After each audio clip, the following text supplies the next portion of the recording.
আসসালামু আলাইকুম। Welcome to Yasmin recipes. আশা করি আল্লাহর রহমতে সবাই ভালো আছেন। আজকে ৩ ধরনের আচার বানিয়ে দেখাবো। আচার খেতে কার কার ভালো লাগে কমেন্টে অবশ্যই জানাবেন। একটা মশলা বানিয়ে নিব এবং সেই মশলা দিয়ে সবগুলো আচার আমি বানাবো। প্রথমে বড়ইয়ের আচার বানাবো। তো বড়ইগুলো একটু পাকা, তো আমি শিলনোড়াতে হালকা করে একটু থেতো করে নিচ্ছি। থেতো করে নেওয়া হয়ে গেলে একটি ফ্রাইং প্যানে আমি এখন ধনে গুঁড়ো, জিরে গুঁড়ো, বারো মশলা, সরিষা, শুকনো মরিচ সব কিছু হালকাভাবে ভেজে নিব এক এক করে। মশলাগুলো এক এক করে ভেজে নিলে ভালোভাবে ভাজা হয়, কারণ কোন মশলা কতটুকু সময় লাগবে সব যদি একসাথে দিয়ে দিই তো সবগুলো ভালোভাবে আর ভেজে নেওয়া হয় না। এই জন্য এক এক করে ভেজে নেবেন। এগুলো আপনারা শিলনোড়াতেও ব্লেন্ড করে নিতে পারেন, আবার ব্লেন্ডারেও নিতে পারেন। তো ব্লেন্ড করা হয়ে গেছে। আমি এখন একটি ফ্রাইং প্যানে একটু মরিচ গুঁড়ো, হলুদ, সরিষার তেল পর্যাপ্ত পরিমাণে আর যে মশলাগুলো আমি ব্লেন্ড করে নিলাম সেগুলো সব দিয়ে দিব। স্বাদ মতো লবণও দিয়ে দিব এবং এর মধ্যে এখন থেতো করা সেই বড়ইগুলো দিয়ে দিব। সাথে স্বাদ মতো দিয়ে দিব গুড়। গুড়ের পরিমাণটা আমি অল্প দিব, এটা আমি ঝাল আচার করতেছি এই জন্যে।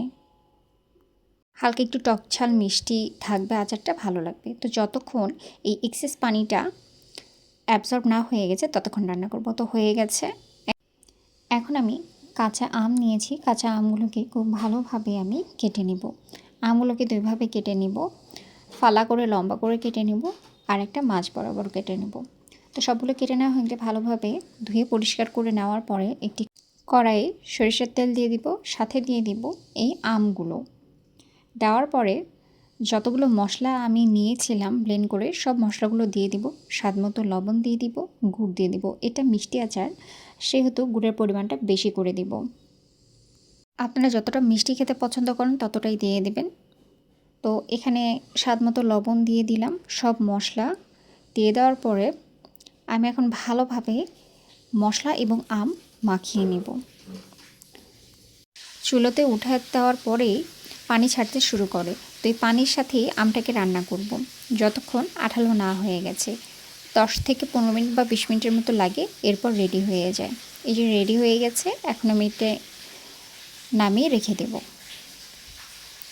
আর রান্না শুরু করব আরেকটি আচারের।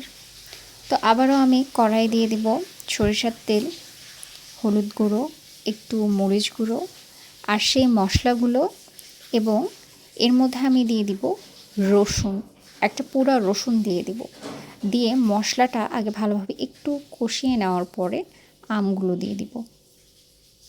যেহেতু এটা টক আচার করব তাই আমি এর মধ্যে কোনো গুড় ইউজ করব না। তো এখন আমগুলো দিয়ে আবারও রান্না করব যতক্ষণ পানি না শুকিয়ে গেছে। ঠান্ডা হয়ে গেলে কাচের জারে সরিষার তেল দিয়ে আমের আচার বা যে কোনো আচার অনেকদিন সংরক্ষণ করতে পারবেন। তো আশা করি রেসিপিটি আপনাদের ভালো লেগেছে। কেমন হয়েছে অবশ্যই জানাবেন। সবাই ভালো থাকবেন। আল্লাহ হাফেজ।